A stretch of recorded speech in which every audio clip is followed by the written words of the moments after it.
Steve and I have been friends for, going on 20 years now. We met at BoucherCon in 2005, excuse me, in Chicago, and we clicked and we hit it off. And I was a fan of his and he was a fan of mine, unbeknownst to one another. And we kind of met and we chatted, and we were just friends until finally he came to me and said, Grand Central wants me to do a spinoff, and Luke Daniels is the obvious choice, because Luke Daniels, in a lot of ways, is the complete opposite of Cotton Malone, who is the star of Steve's many books about that world.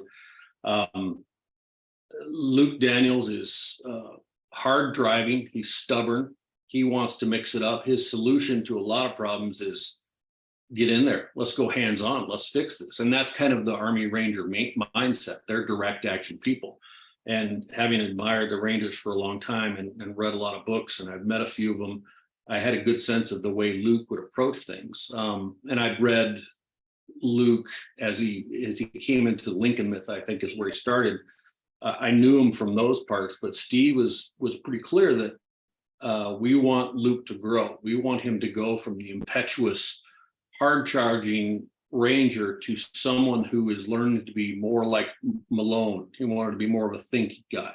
A little bit of, patience can be a virtue and all that. And so you see that through, you see that not only in The Ninth Man, but we're working on book 2, and you see it there. And in fact, the beginning of Ninth Man, it is a Cotton Maloneism, which I call it. Steve doesn't, but an aphorism that Malone believes in is actually saves Luke's life in Belgium. And so that's a good way to start the book. But he's a growing character. He's still a hard-charging Army Ranger, but he kind of becomes more Malone-esque over time. And I'm hesitant to say this because I never want to take away from my other co-authoring projects. They've all been great, but I've really enjoyed this one. It's been hugely rewarding, not just because Steve and I are friends, but we have very similar sensibilities about thrillers. And we also are of the mindset that the primary reason people pick up thrillers is to be entertained.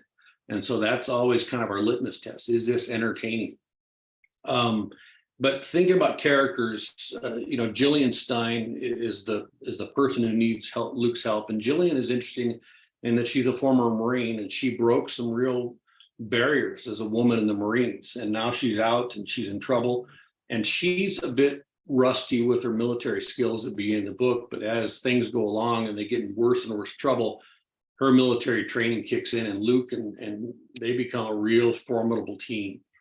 Thomas Rowland is interesting, and he's had a long career, but he ended up being CIA, and he is one of those guys, this kingpin behind the scenes that pulls strings that people didn't even imagine existed. He's the kind of guy you'll never hear his name. And if you do hear his name, it means that you're probably in trouble and you're not long for this earth. That's how powerful he is. And he is integral to what becomes, obviously, I think people could tell from the cover, it involves the Kennedy assassination. And we wanted to do something wholly different with the Kennedy assassination. And Luke starts out not knowing this is what it's about. And he soon finds out that he is in a war between people that want the truth to come out and people that don't want the truth to come out. You've got to push the bounds of, could this really happen? Could they get through this? And the reader coming away, well, yeah, they got through it, and here's how, and it makes sense to me, and I bought in. But yeah, I mean, that's a book that is almost all action. If they're not involved in something dicey, they're on their way to getting into something dicey or escaping it. And so the reader is, when readers tell us, you cost us a night's sleep, authors will always apologize. I'm sorry I did that to you, but secretly we're rubbing our hands. That's what I wanted. I wanted you to never put down the book. And I think Ninth Man is the epitome of the unputdownable book. But we'll know shortly. I think readers are going to have a great time. The great thriller writer Grant Blackwood has joined with me, and we're writing a Luke Daniels series. Luke Daniels is the younger character in the Cotton Malone books. He's getting his own series of 3 books. So there'll be one in 23, 24, and 25 but I could only do that with the help of Grant. So, that's been fun, though, to explore Luke and develop him even more. In my case, I can only speak the way I do it. Grant and ours is a real partnership. I came up with the idea of the novel, and I gave him the idea and told him this is what I'd like to do, and this is what I want it to be about. And then he and I together brainstormed the overall plot sequence, and we together formed a plot. Then he wrote the first draft. He wrote the entire first draft. He studied Luke Daniels. He read the books and got familiar. Grant's a very experienced co-writer. He wrote with Clancy, Patterson, and Jim Rollins. So he's done all. He had a #1 New York Times bestseller with Clancy with Dead or Alive. So he's very experienced. He knows how to write in other writers' voices, and that's what a good co-writer has to be. So he writes the first draft, he gives it to me, and then I shouldn't say rewrite it, but I do go through it all the way through, and I put it into my voice where it's not. I make it into my voice.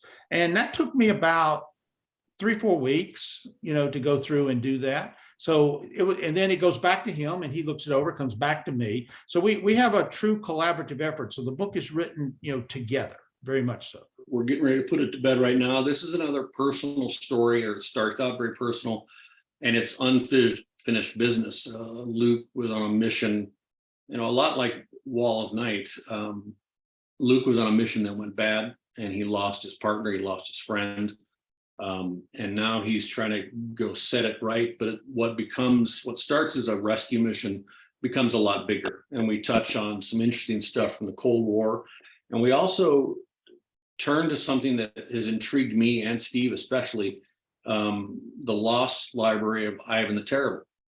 That plays a big role in the book, especially as Luke is trying to help one particular character. But it's a lot of exciting stuff going, very personal book. I think readers are going to come away, like with Ninth Man, they're going to come away with things they didn't know. And by the end of it, they're not only going to be entertained, I think, but they're going to come away and think, is this real? Could this have happened? Could this be going on? And we do a lot of contemporary setting with a mix of history, like we do with Ninth Man to a certain degree.